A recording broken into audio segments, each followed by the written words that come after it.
Voz do Brasil. As notícias do governo federal que movimentaram o país no dia de hoje. Olá, boa noite. Boa noite para você que nos acompanha em todo o país. Segunda-feira, 21 de outubro de 2024. Vamos ao destaque do dia, retomada gaúcha. 5 meses depois da tragédia que devastou o Rio Grande do Sul, o aeroporto de Porto Alegre voltou a funcionar hoje. Obedecendo a critérios de segurança, o terminal, que foi inundado nas enchentes de maio, deve ter 10 mil passageiros circulando nesse primeiro dia e 71 voos entre pousos e decolagens. O objetivo é chegar até o Natal com 100% das operações normalizadas.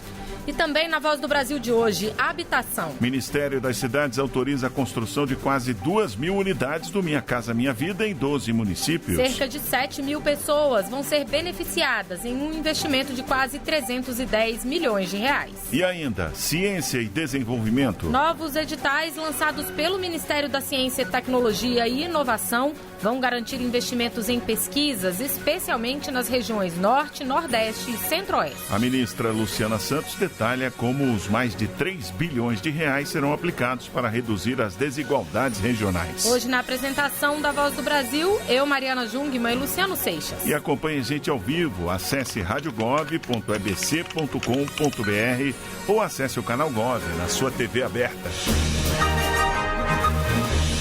O presidente Lula passa bem e teve reuniões hoje no Palácio da Alvorada, residência oficial da Presidência da República, após sofrer um acidente doméstico no último sábado. Apesar disso, a ida dele para a Rússia, onde participaria esta semana da reunião de cúpula do BRICS, foi cancelada por recomendação médica. O BRICS é o grupo de países que reúne Brasil, Rússia, Índia, China e África do Sul e agora 5 novos membros: Egito, Irã, Emirados Árabes Unidos, Arábia Saudita e Etiópia. O presidente vai participar da reunião por videoconferência e está sendo representado no local pelo ministro de Relações Exteriores, Mauro Vieira. A agenda de Lula nos próximos dias vai depender da avaliação da equipe médica e de novos exames que serão realizados nos próximos dias. O ministro das Relações Institucionais, Alexandre Padilha, esteve com o presidente hoje e deu detalhes do que houve e da saúde dele. Ele mesmo que procurou a ação de procurar os primeiros cuidados quando teve o acidente, a avaliação da equipe médica também já no primeiro atendimento também foi de pleno quadro neurológico em relação ao exame físico normal, sem qualquer alteração de nível de consciência, qualquer alteração motora na primeira avaliação da equipe médica e acompanhamento dos exames agora. Então você vai repetindo esses exames, provavelmente aí amanhã deve ter novo exame para você ir acompanhando. Normalmente no protocolo você repete um exame nesse período que seria do dia de amanhã. E a reunião de cúpula do BRICS será realizada amanhã. É a primeira vez que os 5 novos países integrantes vão participar do encontro. Temas globais e a participação de países parceiros são os principais pontos da reunião de cúpula do grupo. A repórter Jéssica Gonçalves está em Kazan, na Rússia, e traz mais informações. O ministro das Relações Exteriores, Mauro Vieira, foi designado para liderar a delegação brasileira na 16ª cúpula do BRICS, no lugar do presidente Lula. O BRICS reúne as maiores economias emergentes do mundo. Esse é o primeiro encontro com a participação dos 5 novos membros que ingressaram este ano: Egito, Irã, Emirados Árabes Unidos, Arábia Saudita e Etiópia. Até o ano passado, o bloco era formado apenas por Brasil, Rússia, Índia, China e África do Sul. Em conversa com a imprensa em Kazan, o ministro Mauro Vieira falou sobre a expectativa para o evento. O BRICS, com a expansão, é um processo em formação e os chefes de Estado vão discutir todos os temas que estão na agenda, que são os novos parceiros, as modalidades, os tempos, então é isso. Os líderes dos atuais países membros vão discutir temas globais, como a crise no Oriente Médio, operação política e financeira dentro do bloco e cooperação para o desenvolvimento sustentável e inclusivo. O principal tema da reunião de Kazan é a criação da categoria de países parceiros, como explicou o professor de Direito Internacional da Universidade de São Paulo, José Augusto Fontoura. A ideia de países parceiros, ela traz mais a noção de uma primeira aproximação e da possibilidade desses países estarem nas reuniões, estarem discutindo, sem, no entanto, um envolvimento total com os compromissos dos principais membros do bloco, para que isso possa acontecer sem maiores tensões. A Rússia exerce a presidência temporária do BRICS em 2024. O ano marcou a inauguração do Grupo de Trabalho em Medicina Nuclear e o lançamento da primeira edição da revista científica do bloco. No ano que vem, o Brasil assume a presidência rotativa e, de acordo com o secretário de Ásia e Pacífico do Ministério das Relações Exteriores, embaixador Eduardo Saboia, o país vai buscar ainda mais resultados concretos. O Brasil tem uma tradição de presidências produtivas e voltadas para resultados concretos. Em 2014, durante a presidência brasileira do BRICS, foi criado o novo Banco de Desenvolvimento e o Acordo Contingente de Reservas, dois dos maiores êxitos do BRICS. Então, será uma presidência austera. Com 1.200.000 habitantes e situada a 800 quilômetros de Moscou, Kazan é a capital da República do Tartaristão e a 8ª cidade mais populosa da Rússia. Na edição deste ano do BRICS, a expectativa é receber 20.000 pessoas para o evento. De Kazan, na Rússia, Jéssica Gonçalves.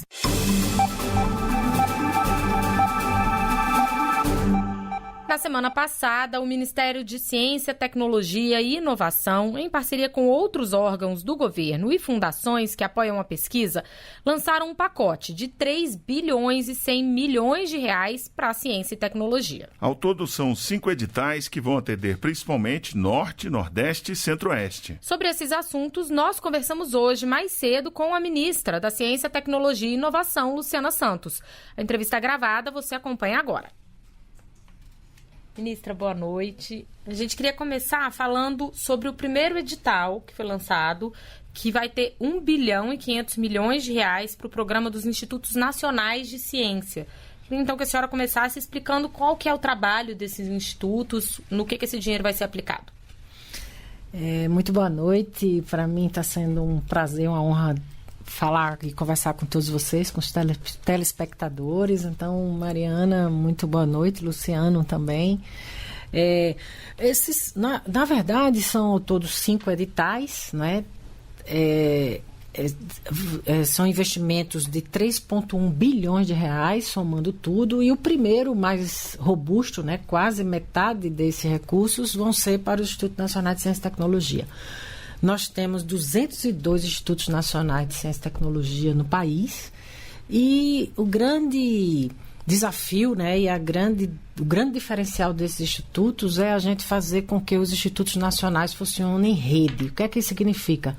Que aquela determinada área do conhecimento vai ser aproveitado dentro do Sistema Nacional de Ciência e Tecnologia, todo mundo convergindo para um determinado desafio, que é uma maneira de você aproveitar mais a pesquisa, o desenvolvimento, a busca, né, da inovação, é quando você consegue estabelecer essas redes, né, de desafios. Então, eles vão ser, os editais, né, vão estar focados na saúde, em nanotecnologia, em TI, né, tecnologia da informação, e também em políticas públicas, de uma maneira geral, em desafios de políticas públicas, né, para o país.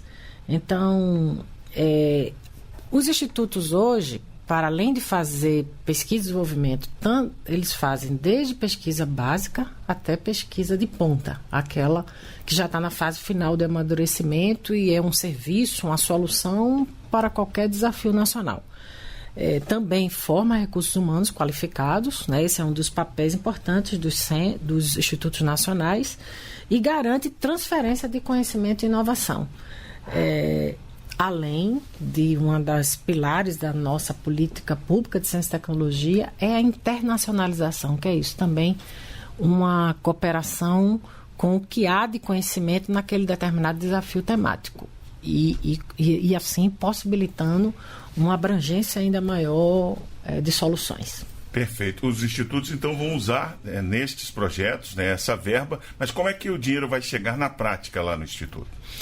Nós, como nós estamos estimulando a rede, e estamos também estimulando um investimento nos territórios para enfrentar a desigualdade regional, porque do mesmo jeito que existe desigualdade regional econômica e social, isso se rebate na infraestrutura de ciência e tecnologia, na quantidade de mestres e doutores. Então, nós estamos estimulando que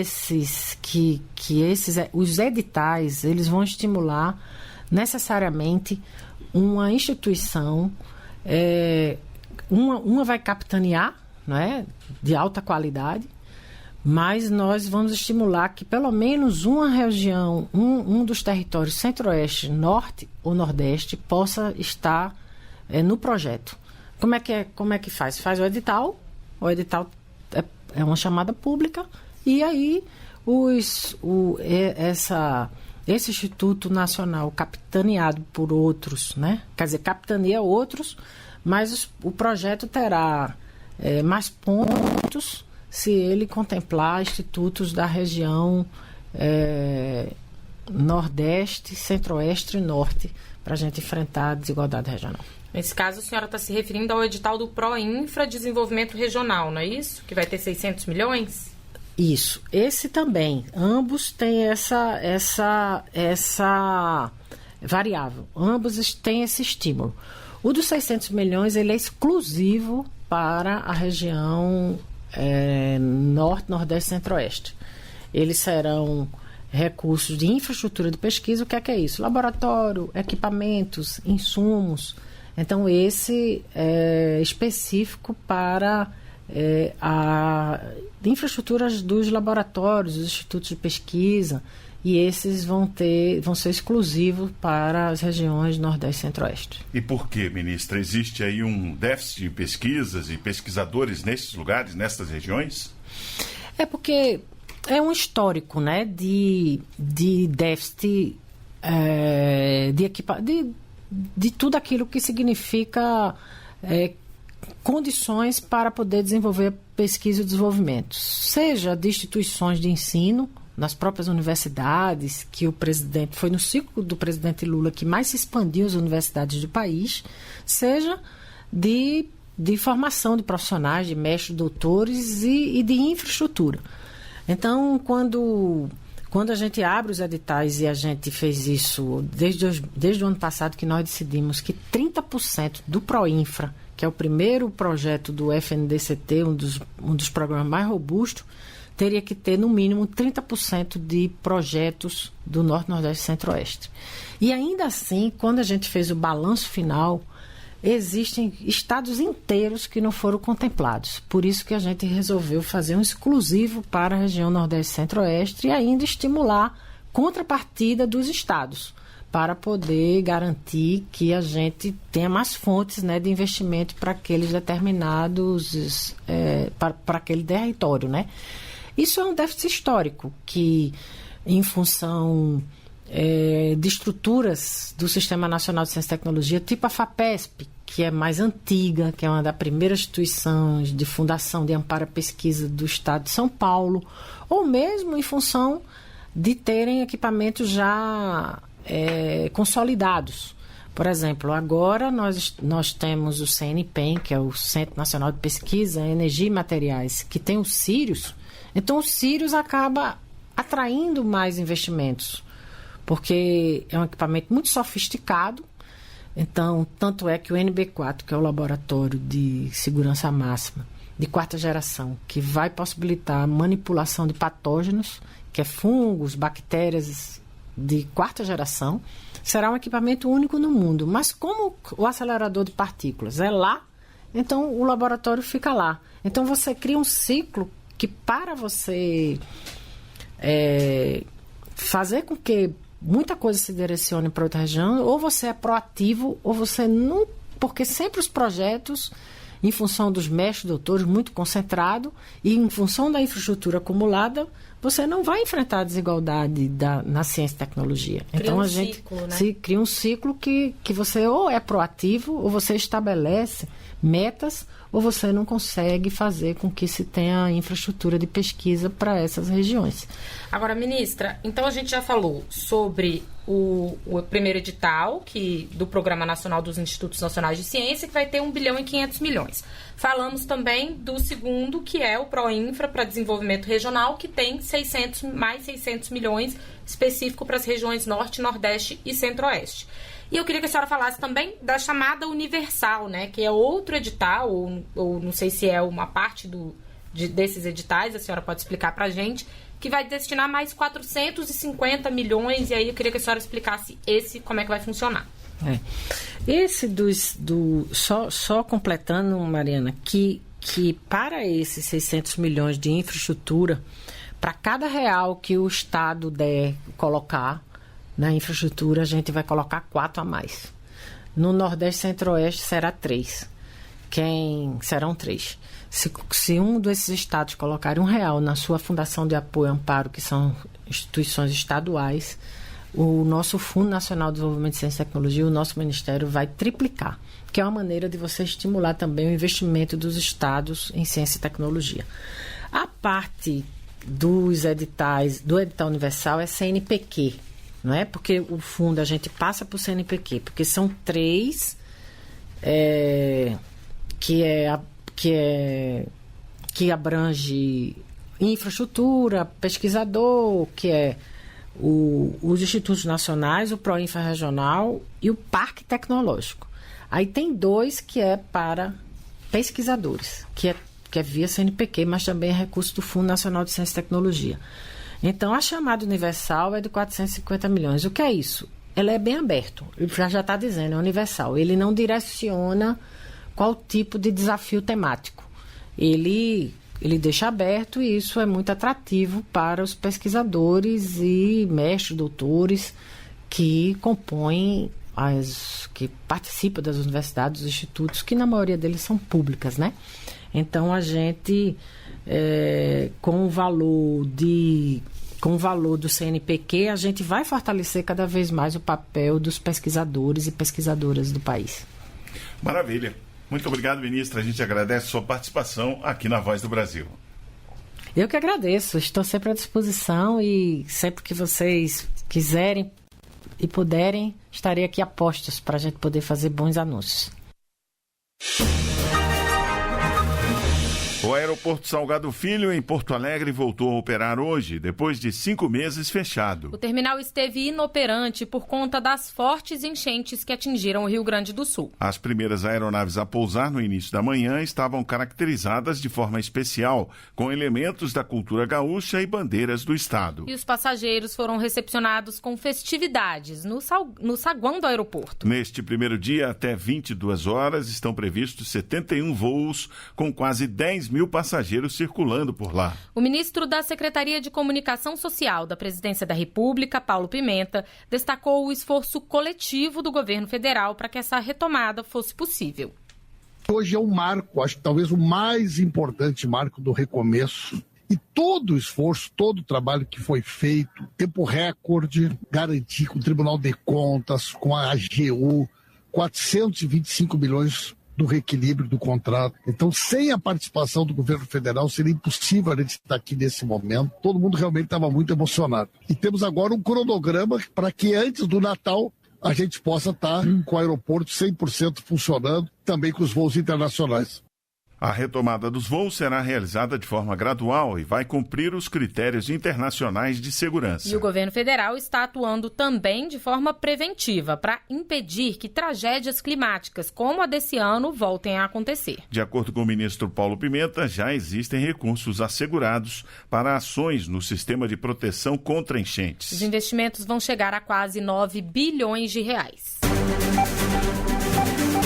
O Ministério das Cidades autorizou a construção de 1.949 novas moradias pelo Minha Casa Minha Vida. O investimento previsto é de 309 milhões de reais, atendendo mais de 7 mil pessoas. A população de 12 municípios de 9 estados brasileiros será beneficiada. O secretário nacional de Habitação, Ailton Madureira, lembrou que a construção desses imóveis ajuda a movimentar a economia.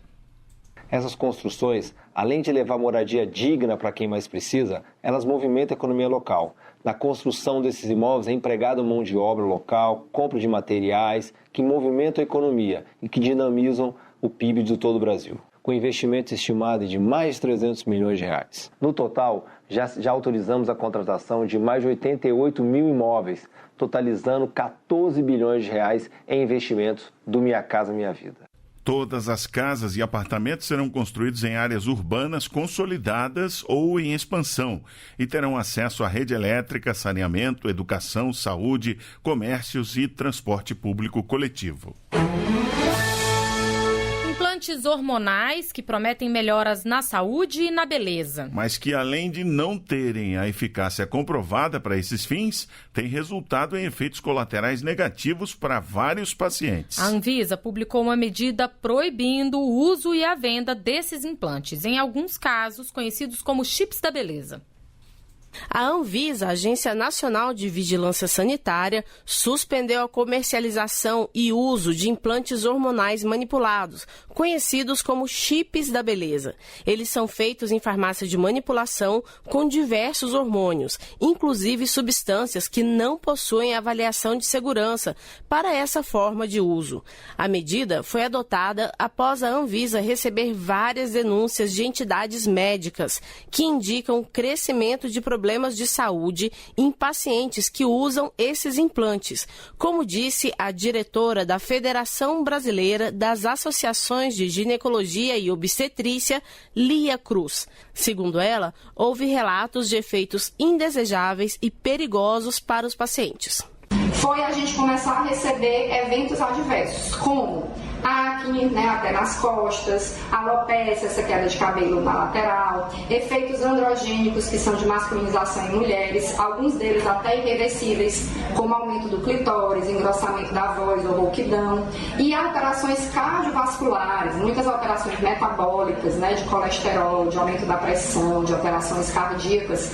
Baseada em leis previstas na Constituição e na resolução que trata das boas práticas de manipulação em farmácias, a agência decidiu, como medida de segurança sanitária, suspender a fabricação, a venda e a propaganda desses produtos, por haver suspeita de efeitos nocivos à saúde humana. A medida preventiva se aplica a todas as farmácias de manipulação. Os pacientes que utilizam o chip da beleza devem procurar seus médicos e solicitar orientação em relação ao tratamento, como explica Marcos Miranda, gerente geral de inspeção e fiscalização da Anvisa. Na consulta ao seu médico, saber de fato os riscos a que ele está sendo submetido, quando dá a inserção do implante desse, ou seja, aqueles pacientes que têm esse implante inserido em seu corpo, saber quais são os riscos que ele está submetido. Se tiver dúvida, procure a sociedade médica, não fique apenas com a opinião de um médico específico,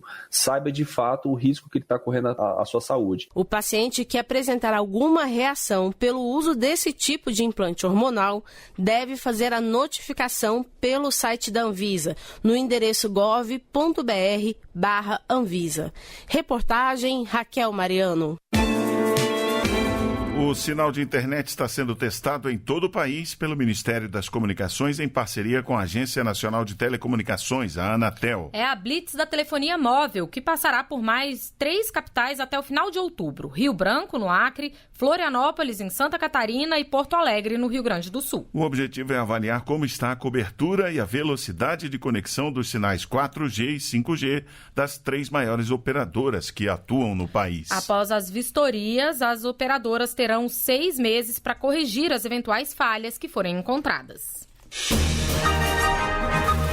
A Força Aérea Brasileira vai fazer o transporte das urnas funerárias das vítimas do acidente de trânsito que ocorreu na BR-376, em Guaratuba, Paraná, na noite do último domingo. O acidente envolveu uma carreta e uma van que transportavam a equipe de remo da cidade gaúcha de Pelotas. Os atletas retornavam do Campeonato Brasileiro que havia acontecido em São Paulo. De acordo com a Polícia Rodoviária Federal, as vítimas tinham entre 15 e 52 anos de idade. O transporte será feito do Aeroporto Internacional de Curitiba até o de Pelotas, no Rio Grande do Sul. Em suas redes sociais, o presidente Lula prestou seus sentimentos e solidariedade aos familiares e amigos das vítimas. E essas foram as notícias do Governo Federal. Uma realização da Secretaria de Comunicação Social da Presidência da República. Com produção da Empresa Brasil de Comunicação. Fique agora com as notícias do Poder Judiciário e do Congresso Nacional. Boa noite. Boa noite para você e até amanhã. A Voz do Brasil. Governo Federal.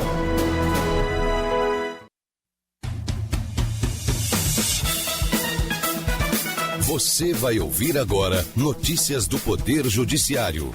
Supremo Tribunal Federal anula a ação de improbidade administrativa contra o vice-presidente da República, Geraldo Alckmin. Para o Superior Tribunal de Justiça, convocação fracionada de aprovados não pode restringir preferência na escolha de lotação. Justiça condena ex-prefeito e ex-secretário por prejuízos aos cofres públicos em município do Maranhão. Boa noite, eu sou Ariana Fonseca. E eu sou Carlos Eduardo Cunha. Supremo Tribunal Federal determina o trancamento de uma ação da Justiça de São Paulo contra diversos réus, entre eles o vice-presidente da República, Geraldo Alckmin. Na decisão, o ministro Dias Toffoli constatou que as provas utilizadas já haviam sido declaradas nulas pelo STF. Marcelo Della Libera. O caso chegou ao Supremo Tribunal Federal por meio de uma reclamação apresentada por Marcos Monteiro, um dos réus de uma ação em tramitação na Justiça Paulista, sobre um suposto recebimento de Caixa 2 da construtora Odebrecht para a campanha eleitoral de 2014, quando Alckmin, ex-governador de São Paulo, concorreu à presidência da República. Após informações prestadas pelo juiz da 13ª Vara Cível de São Paulo, o ministro Dias Toffoli verificou que não há provas que justifiquem a continuidade do caso naquela instância. Isso porque os elementos que constam no processo foram obtidos a partir de material já invalidado pelo STF. Segundo o ministro, o uso dos mesmos elementos de prova para propor ação de improbidade administrativa não afasta a nulidade reconhecida e declarada pelo Supremo. Segunda turma do Superior Tribunal de Justiça decide que convocação fracionada de aprovados em concurso público não pode restringir a escolha da lotação com base na ordem de classificação. O voto do ministro Teodoro Silva Santos foi o condutor desse julgamento. Fátima Uchoa. Um candidato aprovado em segundo lugar para o cargo de oficial de justiça em Rondônia alegou ter sido prejudicado ao ser obrigado a escolher uma comarca distante, enquanto vagas mais vantajosas surgiram na segunda convocação apenas 20 dias depois. O Tribunal Estadual negou o mandado de segurança, mas a segunda turma do STJ deu provimento ao recurso ordinário, considerando que a prática violou os princípios da isonomia e da proporcionalidade, porque o direito à escolha preferencial não foi respeitado. O simples fato de ser de família não é suficiente para responsabilizar alguém por uma dívida trabalhista. O entendimento é da quinta turma do Tribunal Superior do Trabalho, Larice de Paula. No caso analisado, uma cuidadora acionou a justiça contra o filho e a filha da idosa para a qual prestava serviço. Ela pediu o pagamento das verbas rescisórias, o adicional noturno e outros benefícios que foi aceito pelo TRT da 17ª Região. Mas a quinta turma do Tribunal Superior do Trabalho decidiu que o filho não tem responsabilidade, porque as provas mostraram que apenas a irmã dele é que havia contratado a cuidadora. O horário unificado de votação também se aplica ao segundo turno das eleições municipais de 2024. De acordo com o Tribunal Superior Eleitoral, o horário unificado é inédito em um pleito municipal.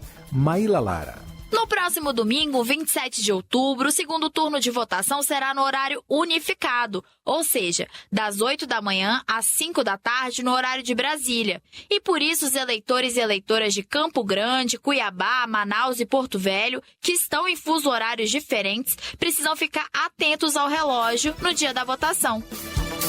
Justiça condena ex-prefeito e ex-secretário por prejuízos aos cofres públicos em Peritoró, no Maranhão. A ação foi apresentada pelo Ministério Público Federal. Júlia Costa. O ex-prefeito Agamenon Lima e o ex-secretário municipal de Educação e Cultura, Ezequias da Silva e Silva, causaram prejuízo de R$ 1.300.000 aos cofres públicos do município de Peritoró, no Maranhão, pela locação de veículos sem a comprovação da prestação desses serviços em 2010. Eles foram condenados por improbidade administrativa e vão ter que pagar R$ 2.600.000, além de ter os direitos políticos suspensos por 8 anos. Você acompanha outras notícias do Poder Judiciário em 104,7 FM para Distrito Federal e em torno. Ou pelo canal 1.3 da TV aberta em Brasília. Ouça também pelo TuneIn de qualquer lugar do mundo. E baixe agora o TV Justiça Mais, disponível na loja de aplicativos do seu celular. Uma boa noite. Uma boa noite. Notícias do Poder Judiciário, uma produção da Rádio Justiça, Supremo Tribunal Federal.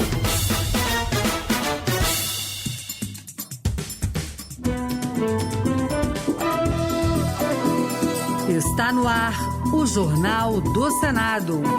Eu sou Paula Groba. E eu sou Ricardo Nacaoca. E estes são os destaques de hoje do Jornal do Senado, que começa agora. Relator vai apresentar plano de trabalho para a regulamentação da reforma tributária. Senado avalia proposta que pode acabar com reeleição de prefeitos. Câncer de mama. Sessão especial reforça a importância de exames preventivos regulares. Boa noite. Boa noite. Um levantamento da Confederação Nacional dos Municípios revelou que 81% dos prefeitos que tentaram a reeleição neste ano conseguiram a renovação do mandato. Mas esse cenário pode mudar caso uma proposta de emenda à Constituição sob análise do Senado seja aprovada. Relator da PEC, o senador Marcelo Castro, afirmou que a reeleição impede que o gestor eleito faça um planejamento público a médio e longo prazos. Repórter Alexandre Campos. Ao citar que 81% dos prefeitos que tentaram a reeleição foram vitoriosos, o senador Jorge Cajuru, do PSB de Goiás, voltou a defender a aprovação de uma proposta de emenda à Constituição para acabar com a possibilidade de renovação de mandato nos cargos do Executivo. Pela PEC, o mandato será de 5 anos, tempo, na opinião dele, suficiente para o político implementar um programa de governo. Segundo Jorge Cajuru, quem busca a reeleição é sempre o favorito na disputa contra os demais candidatos por ter o comando da máquina pública. Nas capitais, 10 prefeitos foram reeleitos em primeiro turno. Como promover a tão necessária renovação na política num quadro como esse? O relator da PEC, senador Marcelo Castro, do MDB do Piauí, afirmou que a reeleição impede que o gestor faça um planejamento a médio e longo prazos. Porque ele fica sempre pensando na reeleição e fica sempre pensando em fazer ações que tragam dividendos políticos de imediato. O fim da reeleição deve ser discutido numa sessão temática após o segundo turno das eleições e contará com a participação de especialistas favoráveis e contrários à proposta. E o aumento da participação do crime organizado no Estado brasileiro e no processo eleitoral tem preocupado as autoridades. O presidente da Comissão de Constituição e Justiça, senador Davi Alcolumbre, do União do Amapá, manifestou apoio ao pronunciamento da presidente do Tribunal Superior Eleitoral, ministra Carmen Lúcia, que reafirmou o compromisso do TSE em combater essa ameaça com firmeza. Alcolumbre destacou que o crime organizado está se espalhando por diversos estados, buscando infiltrar-se na política e na vida pública para controlar regiões onde o Estado tem pouca presença. Nós estamos vivendo no Brasil a permanente infiltração das facções criminosas no Estado brasileiro. Sejam participando de procedimentos licitatórios com empresas laranja para lavar dinheiro, sejam participando de episódios na política diretamente com candidaturas, e nós precisamos de uma atitude enérgica do Estado contra esses movimentos de facções criminosas. Já o senador Zequinha Marinho, do Podemos Paraense, afirmou que em Belém vários bairros estão sob controle de facções criminosas e que uma pessoa comum só pode circular por essas áreas com a autorização dos chefes dessas facções. Zequinha Marinho também disse que em alguns bairros o acesso só é permitido mediante o pagamento de taxas. Para o senador do Pará, é preciso que as autoridades competentes se unam e trabalhem rapidamente para acabar com esta ameaça. E a gente tem que aqui se somar com quem quer que seja que se possa acabar com isso, porque senão daqui a um dia você não pode mais nem andar. porque cada rua, cada bairro tem um dono, mandando e desmandando ali um poder paralelo fortíssimo que não é regido por lei nenhuma. A lei quem faz são eles mesmos. E isso é muito perigoso.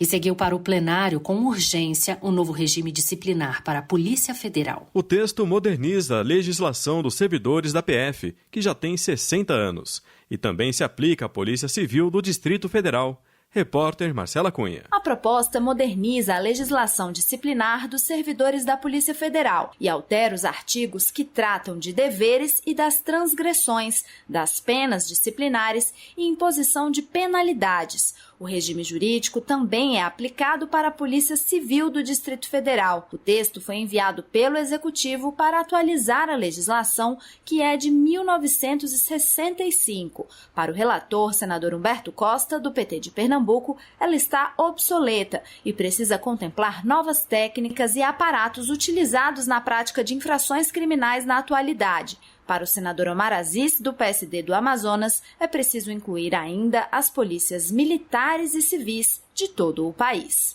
Naquela época você não tinha homofobia, você não tinha discriminação racial, as mulheres eram tratadas totalmente de uma forma diferente. Então esse regime disciplinar também deve ser estendido futuramente, numa discussão mais ampla, às polícias militares e às polícias civis do Brasil todo. O projeto lista as infrações puníveis desde as praticadas em atividades administrativas, como negligenciar a guarda de um objeto da corporação, a atividades policiais, como lesão corporal fora do serviço, e prevê as sanções de advertência, suspensão de 1 a 75 dias, demissão e cassação de aposentadoria, além da possibilidade de assinatura de TAC, o termo de ajustamento de conduta para resolução consensual de conflitos nos casos de infrações de menor potencial ofensivo.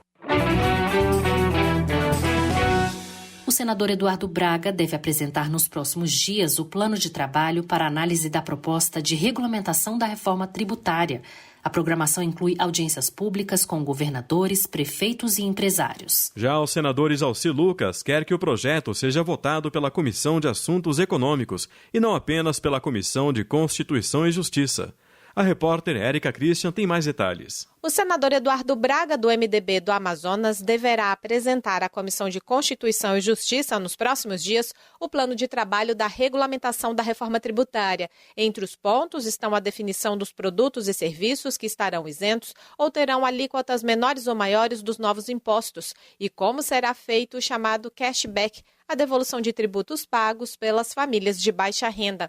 Eduardo Braga antecipou que fará audiências públicas antes de apresentar o relatório. Audiências públicas dos diversos setores que já foram solicitados, 2 temáticas, um de governadores e outro com representantes dos municípios brasileiros. O senador Isalci Lucas, do PL do Distrito Federal, vai pedir ao plenário que a regulamentação da reforma tributária seja votada primeiramente na Comissão de Assuntos Econômicos. Ele citou, inclusive, que a CAI já discutiu o projeto em 21 audiências públicas. Afinal de contas, reforma tributária é assunto econômico, então é competência de mérito da CAI e não da CCJ. Então vai primeiro para a CAI e depois para a CCJ. Vamos botar um requerimento em votação. A regulamentação da reforma tributária já recebeu mais de 1.000 sugestões de mudanças feitas pelos senadores.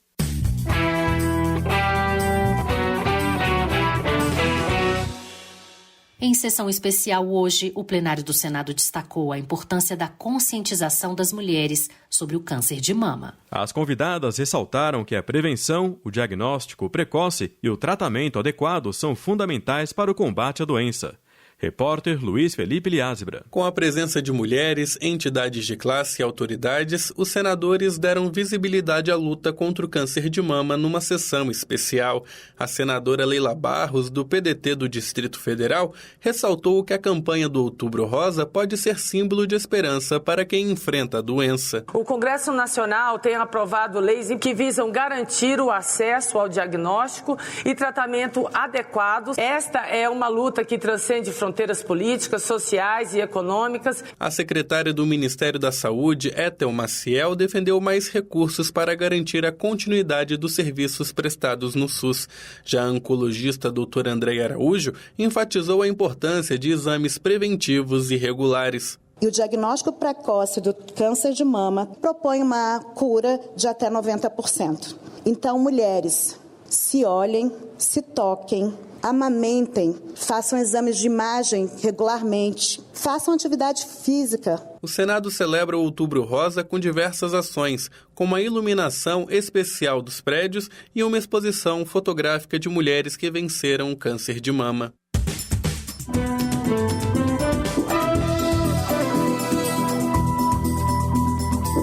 Com trabalhos técnicos de Eliseu Caires, o Jornal do Senado fica por aqui. Acompanhe agora as notícias da Câmara dos Deputados. Boa noite. Boa noite e até amanhã.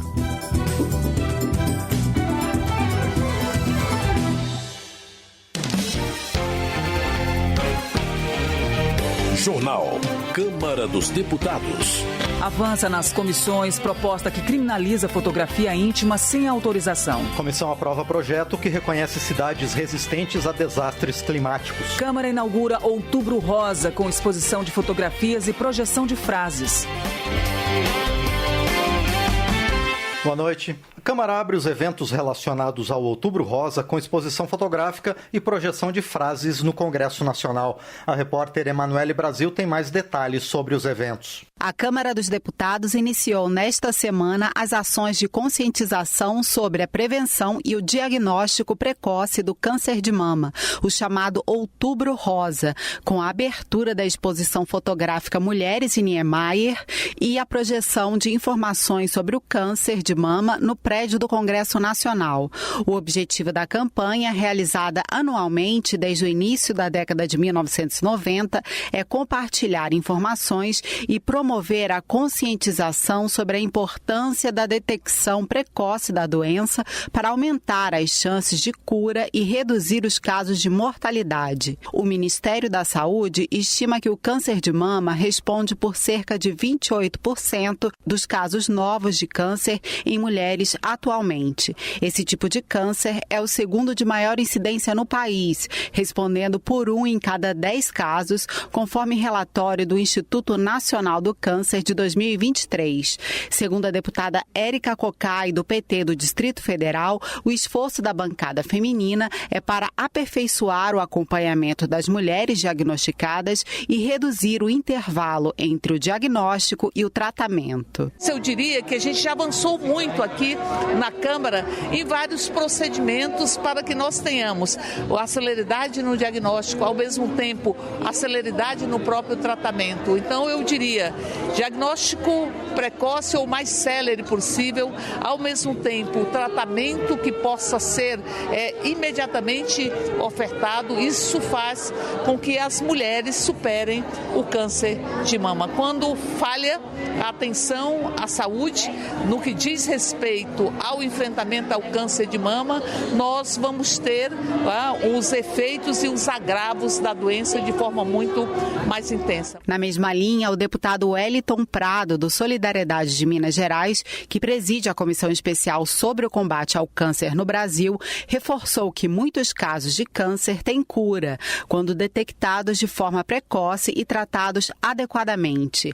Ele participou de seminário que discutiu ações de controle do câncer do colo de útero e de mama, que faz parte da programação do Outubro Rosa. Nós temos exemplos aí de casos que demoram 6 até 1 ano para iniciar o tratamento. A gente sabe que a cada 60 dias que demora para iniciar o tratamento, né, praticamente em quase todos os tipos de câncer, aumenta muito o risco de morte, né, em média 13%. Então é muito importante ter o tratamento rápido e acesso ao diagnóstico precoce. Durante o seminário, a presidente da Comissão de Defesa dos Direitos da Mulher, deputada Ana Pimentel, do PT de Minas Gerais, destacou a necessidade de força política em torno dos temas femininos. Nós temos até um arcabouço legislativo bastante avançado, mas que ele não é cumprido e não é executado. Então nós precisamos, de fato, de muita força política em torno do tema do câncer de mama. E quando se refere aos temas ligados às mulheres, nós sabemos que o compromisso é sempre menor. No Congresso, a exposição exposição fotográfica retrata mulheres que passaram pelo tratamento do câncer de mama em meio a obras de Oscar Niemeyer. Da Rádio Câmara de Brasília, Emanuele Brasil. Saúde. Marcelo Queiroz, do PP do Rio de Janeiro, apresentou o projeto que institui o serviço de pronto atendimento por telesaúde no Sistema Único de Saúde. No entendimento do deputado, a medida vai aliviar a superlotação dos prontos-socorros e agilizar o atendimento especializado de casos urgentes. Marcelo Queiroz esclarece que os pacientes poderão marcar consultas, realizar exames e obter diagnósticos remotamente, sem a necessidade de sair de casa. O deputado considera o projeto uma solução moderna e acessível para a saúde pública. Educação. A reserva de 50% das vagas do Instituto de Tecnologia da Aeronáutica para alunos da rede pública está na proposta de Edilvan Alencar, do PDT do Ceará. O parlamentar lembra que, embora o ITA seja uma referência nacional em engenharia e uma das seleções mais concorridas do país, não adota a lei de cotas vigente para universidades federais. Edilvan Alencar defende que a reserva de vagas no ITA é essencial para promover a inclusão social e reduzir desigualdades socioeconômicas. Para ele, a iniciativa contribui para a construção de uma sociedade mais justa e igualitária, garantindo que todos tenham acesso a uma educação de alto nível, independentemente de sua origem social. Tiago de Joaldo, do PP de Sergipe, é autor de projeto que permite a repactuação dos compromissos dos municípios com o Fundo Nacional de Desenvolvimento da Educação, FNDE. Ele explica que a medida visa aumentar os valores repassados às prefeituras que não possuem recursos para concluir obras de infraestrutura educacional. O projeto de Tiago de Joaldo também propõe que os prédios construídos como supercreches com recursos do FNDE possam ter sua destinação de uso modificada, caso haja autorização. O objetivo, segundo ele, é aproveitar estruturas educacionais já construídas. Eleições. Luiz Erundina, do PSOL de São Paulo, é autora de projeto que estabelece a gratuidade do transporte público durante todas as eleições. Na justificativa, a deputada alega que o custo do transporte é uma barreira para muitos eleitores, o que pode prejudicar a plenitude da democracia. De acordo com o texto de Luiz Erundina, haverá transporte gratuito nas 24 horas do dia de pleito para transporte municipal e por 3 dias para transporte intermunicipal e metropolitano. A deputada esclarece que a ideia surgiu após iniciativas semelhantes nas eleições de 2022 promoverem menor abstenção no segundo turno das eleições presidenciais. Política. Rui Falcão, do PT de São Paulo, apresentou projeto que institui o dia 5 de outubro como o Dia Nacional de Luta pela Democracia Brasileira, em homenagem à promulgação da Constituição Federal de 1988. O deputado afirma que a data é um símbolo da ampliação da presença popular na política brasileira. Rui Falcão também assinala a importância da Constituição de 88 para a garantia dos direitos fundamentais e das liberdades civis dos cidadãos brasileiros. A proposta que cria a data tramita em caráter conclusivo e aguarda a apreciação da Comissão de Cultura da Câmara. Segurança Pública. Guilherme Derrite, do PL de São Paulo, apresentou o projeto que estabelece como regra a realização de audiências de custódia por videoconferência. O parlamentar argumenta que a exigência de audiências presenciais compromete princípios da administração pública, como o da eficiência. Guilherme Derrite acredita que a eficácia das audiências por videoconferência foi comprovada durante a pandemia de Covid-19. O parlamentar enfatiza que a medida trará mais celeridade ao processo, melhor gestão do tempo, economia com transporte de presos e mais segurança pública, ao reduzir o risco de fugas durante deslocamentos. Comissão aprova a proposta que torna crime fotografar por debaixo da roupa sem autorização. A repórter Maria Neves tem os detalhes. Em análise na Comissão de Comunicação da Câmara, projeto do deputado José Guimarães, do PT do Ceará, torna crime o ato de realizar montagem para incluir pessoa em cena de nudez, ato sexual ou ato libidinoso de caráter íntimo. O texto aprovado na Comissão de Indústria, Comércio e Serviço também criminaliza o registro em fotografia, vídeo, áudio ou qualquer outro meio de pessoa em cena sensual ou libidinosa sem consentimento prévio. Será crime fazer esse tipo de imagem mesmo se a vítima estiver com roupas que não permitam a exposição explícita das partes íntimas. Conforme explica o relator do texto na comissão, deputado Vitor Lippe, do PSDB paulista, a intenção da medida é proteger as mulheres de práticas como filmagens ou fotos de partes íntimas por baixo das roupas. Aqui no Brasil nós já temos uma legislação criminal, né, que prevê crime para quem fotografe ou filme atos libidinosos ou atos sexuais. Agora isso está sendo ampliado, essa mesma pena de 6 meses a 1 ano de reclusão, além obviamente de multas e eventualmente outras penalidades civis. Esses agressores, né, no caso também de fotografar partes íntimas da mulher, que isso pode acontecer no transporte público, pode acontecer em shows, pode acontecer durante o trabalho. Portanto, isso é uma forma de proteger as mulheres contra esses agressores que não respeitam as mulheres. A versão original apresentada pelo deputado José Guimarães pretendia inibir a captação de imagens não autorizadas por meio da exigência da emissão de som similar ao das câmaras analógicas por aparelhos eletrônicos ao fotografar ou filmar alguém. Vitor Lippe, no entanto, considerou que essa emissão de som poderia ser prejudicial também para as vítimas. De acordo com o relator, muitas vezes imagens e vídeos captados em momentos de assédio, importunação sexual e violência são utilizados para identificar o criminoso e esses registros servem como prova do crime. Por isso, essa previsão de emissão sonora por aparelhos eletrônicos foi retirada do projeto. A versão aprovada prevê ainda que os aparelhos de telecomunicação tenham tecnologia que permita o acionamento de emergência do número telefônico destinado a atender denúncias de violência contra a mulher, o número 180, da mesma forma que já ocorre com a Polícia Militar ou o Corpo de Bombeiros. Se aprovado na Comissão de Comunicação, o projeto seguirá para a Comissão de Constituição e Justiça. Da Rádio Câmara de Brasília, Maria Neves.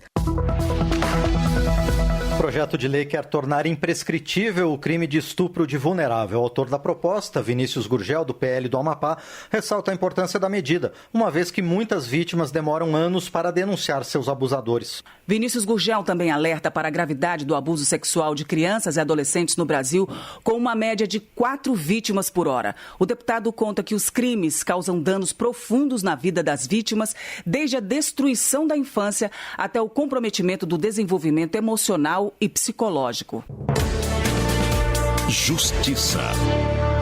Fred Linhares, do Republicanos do Distrito Federal, pede urgência na votação do projeto conhecido como PL do Tigrinho, que criminaliza a exploração e divulgação de apostas de cota fixa não autorizadas. O projeto, de sua autoria, cria novos tipos penais relacionados à prática ilegal de jogos de azar no país. Fred Linhares alerta para a necessidade do combate aos cassinos online clandestinos que, segundo ele, vem enganando e prejudicando milhões de pessoas. Para ele, a aprovação imediata da proposta é fundamental para proteger a população dos danos financeiros e sociais causados por essas apostas ilícitas. Gerlen Diniz, do PP do Acre, é autor de projeto que estabelece regras para a criação e fiscalização de campanhas solidárias destinadas à arrecadação de recursos para fins não lucrativos.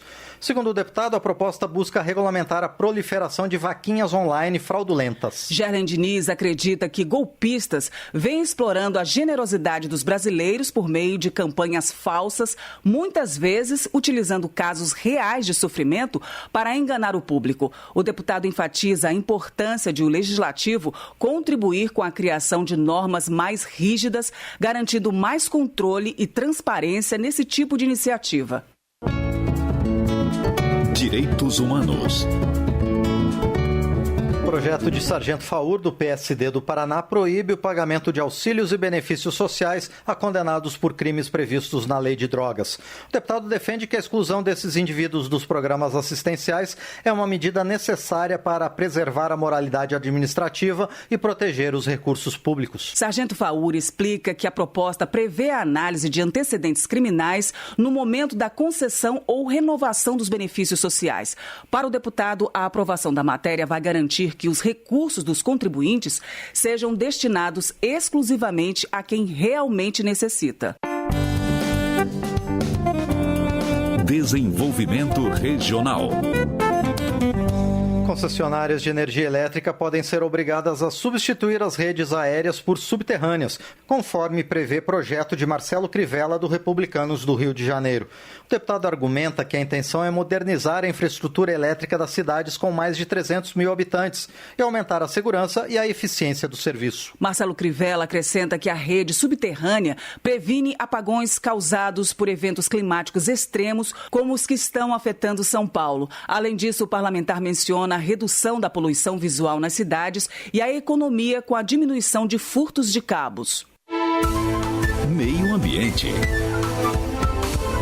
A comissão aprova a proposta de certificação de cidades resilientes a desastres climáticos. O repórter José Carlos Oliveira tem mais detalhes. Municípios que investirem em ações preventivas de desastres climáticos poderão ser certificados como cidades resilientes, cidades protegidas. A medida consta do projeto de lei que acaba de ser aprovado na Comissão de Segurança Pública da Câmara dos Deputados. Em entrevista ao programa Painel Eletrônico da Rádio Câmara, o autor da proposta, deputado Pedro Ayrara, do PRD de Minas Gerais, explicou a intenção de incentivar as prefeituras a preparar melhor as cidades diante da previsão de eventos extremos de enchentes e secas cada vez mais frequentes. A gente viu o que aconteceu no Rio Grande do Sul, o que acontece no período chuvoso, no período de estiagem. Então essa certificação é uma forma da gente estimular e da gente reconhecer aquelas cidades que de fato elas estão empenhadas em se tornarem mais resilientes, mais resistentes aos desastres e consequentemente mais protegidas para a sua população. Para receber o certificado, a cidade deverá ter plano detalhado sobre investimentos na capacidade de resistir e se recuperar dos efeitos de um desastre climático, preservando e restaurando estruturas essenciais e funções básicas. Campanhas de conscientização da população também são pré-requisito. Com isso, Pedro Ayrara pretende acabar com a atual cultura de alguns agentes públicos de só investir no socorro às vítimas pós-desastres. O deputado lembra que algumas cidades sequer têm defesa civil instalada. A questão da previsão meteorológica, do mapeamento prévio de áreas de risco, do cadastramento desses moradores. Existem ações que são muito simples, mas que elas são muito efetivas do ponto de vista da gente diminuir a letalidade, da gente aumentar a prevenção. Os municípios com certificado de cidade resiliente, cidade protegida, terão preferência no recebimento de recursos do Fundo Nacional para Calamidades Públicas, assistência técnica para projetos de resiliência urbana e incentivos fiscais para empresas locais que participem do Plano Municipal. A proposta que cria o certificado Cidade Resiliente, Cidade Protegida segue para análise da Comissão de Desenvolvimento Urbano da Rádio Câmara de Brasília, José Carlos Oliveira. Levantamento feito pela Confederação Nacional dos Municípios estima em mais de R$1 bilhão os prejuízos econômicos provocados pelas queimadas. Para diminuir o problema, o deputado Dorinaldo Malafaia, do PDT do Amapá, apresentou projeto para aumentar as penas de quem provocar queimadas criminosas. Em sua justificativa, Dorinaldo Malafaia reforça que os incêndios a florestas e outros tipos de vegetação causam danos irreparáveis ao meio ambiente e à saúde das pessoas. Para ele, o parlamento precisa se juntar aos esforços empreendidos pelo governo federal, aumentando a punição a estes crimes ambientais. Economia. Projeto de Luiz Nishimori, do PSD do Paraná, cria um regime especial tributário para empresas instaladas em locais afetados por calamidades públicas, como desastres naturais. De acordo com o parlamentar, a medida busca dar às empresas condições de enfrentar crises sem comprometer sua liquidez e evitar demissões em massa. A proposta de Luiz Nishimori prevê a suspensão temporária de cobranças fiscais e a prorrogação de prazos para o pagamento de tributos, além de um refinanciamento pagamento facilitado para micro e pequenas empresas. Segundo o deputado, a medida é uma forma de proteger a economia das regiões afetadas por calamidade. Termina aqui o Jornal Câmara dos Deputados, com trabalhos técnicos de Rafael Santos e apresentação de Márcio Aquiles Sardi e Val Monteiro. Boa noite. Você fica agora com o Minuto do TCU. Minuto do TCU. O Tribunal de Contas da União fez auditoria em 15 campanhas publicitárias realizadas pela Secretaria de Comunicação Social da Presidência da República. Os projetos foram divulgados entre 2018 e 2023. O volume de recursos analisados é de mais de 540 milhões de reais. O objetivo da fiscalização foi avaliar se as publicidades atingiram os resultados previstos a um custo adequado. O TCU observou que faltam indicadores para medir os resultados das campanhas. Outro problema é no planejamento das campanhas e análise dos planos de mídia, que foram considerados insuficientes. O tribunal determinou à Secretaria de Comunicação que adote diversas medidas para aprimorar o processo de realização de ações publicitárias no prazo de 180 dias. Conheça os detalhes em tcu.gov.br. TCU, fiscalização a serviço da sociedade.